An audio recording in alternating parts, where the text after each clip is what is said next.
Assalamualaikum warahmatullahi wabarakatuh. Halo semuanya, perkenalkan nama saya Keila Nadinta Lisa.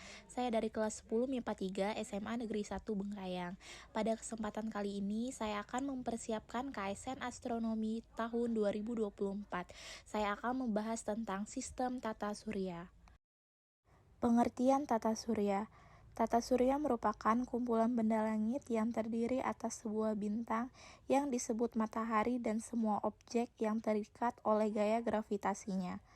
Objek-objek tersebut termasuk 8 buah planet yang sudah diketahui dengan orbit berbentuk elips, 5 planet kerdil atau katai, 173 satelit alami yang telah diidentifikasi, dan jutaan benda langit, meteor, asteroid, komet lainnya.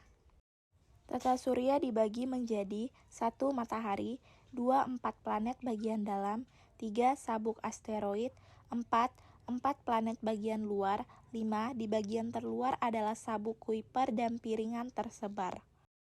Terdapat definisi terbentuknya tata surya menurut para ahli. Yang pertama, teori planetesimal oleh ahli geologi Thomas C. Chamberlain 1843 sampai 1928 dan astronom Forrest R. Moulton 1872 sampai 1952. Yang kedua, ada teori awan debu oleh Carl von Weizsäcker 1940 dan Gerard P. Kuiper 1950. Dan yang ketiga ada teori nebul, teori kabut, oleh Immanuel Kant 1749 sampai 1827 dan Pierre Simon de Laplace 1796. Baiklah, saya akan menjelaskan teori planetesial oleh ahli geologi Thomas C. Chamberlain 1843 sampai 1928 dan astronom Forrest R. Moulton. Menurut hasil penelitian para ahli ini, tata surya terbentuk karena adanya benda langit lain yang lewat cukup dekat dengan matahari pada saat awal pembentukan matahari. Akibat dari kedekatan benda langit tersebut dengan matahari mengakibatkan adanya benjolan pada permukaan matahari. Dengan adanya bantuan bintang yang dekat dengan matahari akan memberikan efek gravitasi sehingga terbentuknya dua lengan spiral yang memanjang pada matahari. Setelah itu, sebagian besar materi akan tertarik kembali, dan sebagian benda langit lainnya akan tetap di orbit, akan mendingin dan memadat, dan akan menjadi benda-benda berukuran kecil yang disebut dengan planetesimal. Yang kedua, teori awan debu. Menurut hasil penelitian para ahli ini, tata supaya terbentuk dari gumpalan gas dan debu, kemudian gumpalan awan mengalami penyumbatan, dan pada proses penyumbatan tersebut, partikel-partikel debu akan tertarik masuk ke bagian pusat awan membentuk gumpalan bola, dan kemudian mulai terikat yang akan membentuk cakram yang tebal di bagian tengah dan bagian tepinya yang tipis. Lalu, partikel-partikel ini di bagian tengah cakram akan saling menekan dan kemudian menimbulkan panas dan berpijar. Dan bagian inilah yang akan menjadi matahari. Sementara itu, bagian yang luar akan berputar dengan cepat sehingga akan terpecah membentuk gumpalan yang lebih kecil, dan gumpalan kecil itu akan terikat dan membeku yang akan menjadi planet. Ketiga, teori nebul, teori kabut. Menurut hasil penelitian para ahli ini, tata surya melalui proses yaitu matahari dan planet berasal dari kabut yang berpijar yang terikat di dalam jagat raya. Karena berupa kabut yang berbentuk bulat seperti bola yang besar, dan jika semakin bola itu mengecil akan semakin cepat putarannya. Akibatnya, bentuk bola tersebut mendekat pada kutubnya, melebar di bagian ekuatornya sehingga bagian massa dari kabut gas menjauh dari gumpalan inti.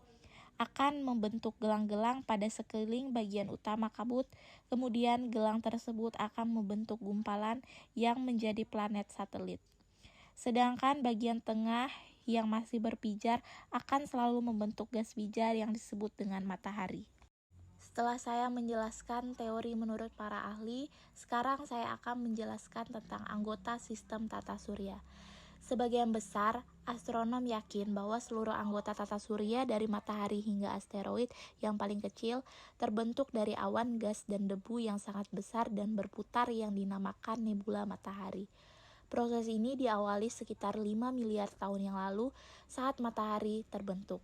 Planet-planet dan objek yang lain terbentuk dari bahan-bahan yang tidak membentuk matahari.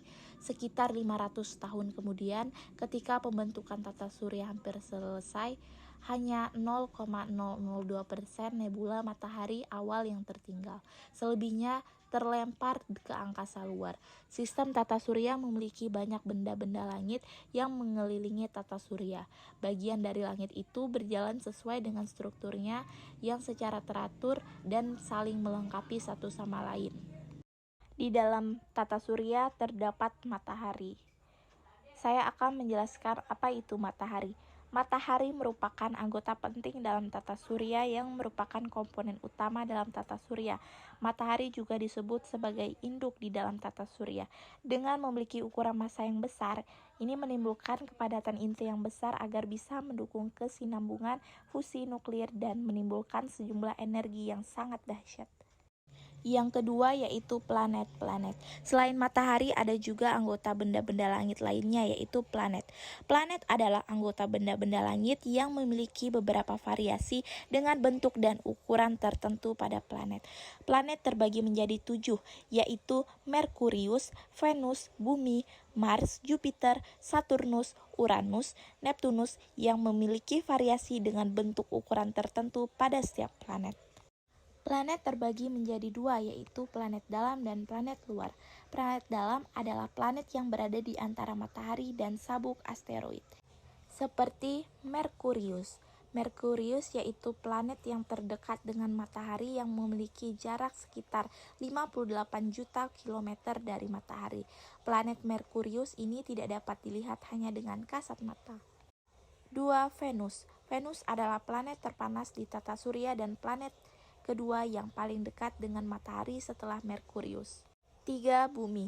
Bumi adalah salah satu planet yang tidak memiliki ukuran terbesar karena yang kita tempati adalah bumi sehingga kita menganggap bumi adalah planet terbesar dengan adanya jumlah penduduk yang tak terhitung. 4. Mars. Mars merupakan planet di urutan keempat dalam tata surya. Mars memiliki atmosfer yang sangat tipis, dingin, berdebu, padang pasir atau gurun. Planet Mars juga terkenal dengan gunung berapinya yang besar dan lembah yang dalam. Planet luar. Planet luar adalah planet yang orbitnya jauh dari matahari, yaitu 1. Jupiter.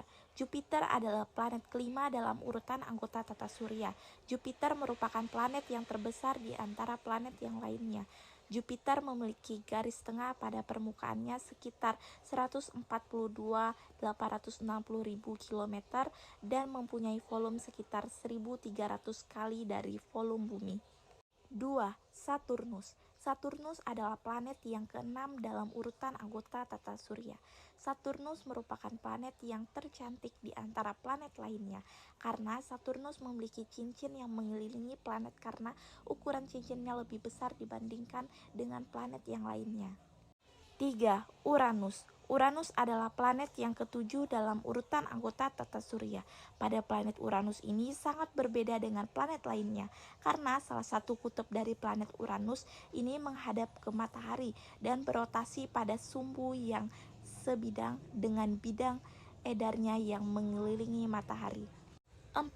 Neptunus. Neptunus adalah planet yang ke-8 dalam urutan anggota tata surya. Neptunus adalah planet yang memiliki angin yang badai sehingga disebut dengan planet yang paling berangin dalam tata surya. Sehingga bisa saja ada badai yang sangat besar yang timbulnya dari planet ini. Planet ini memiliki ukuran jarak dari matahari yaitu sebesar 4-500 juta kilometer. Baik, di sini saya akan memberitahukan apa saja objek angkasa yang diklasifikasikan sebagai planet kerdil atau katai. 1. Ceres, 2. Pluto, 3. Haumea, 4. Makemake, dan yang kelima adalah Eris. Baiklah, itu saja yang dapat saya sampaikan dalam video pembelajaran pada kali ini. Saya mohon maaf apabila ada kesalahan kata dan kekurangan dalam pembelajaran hari ini. Demikian yang saya ucapkan, terima kasih. Wassalamualaikum warahmatullahi wabarakatuh.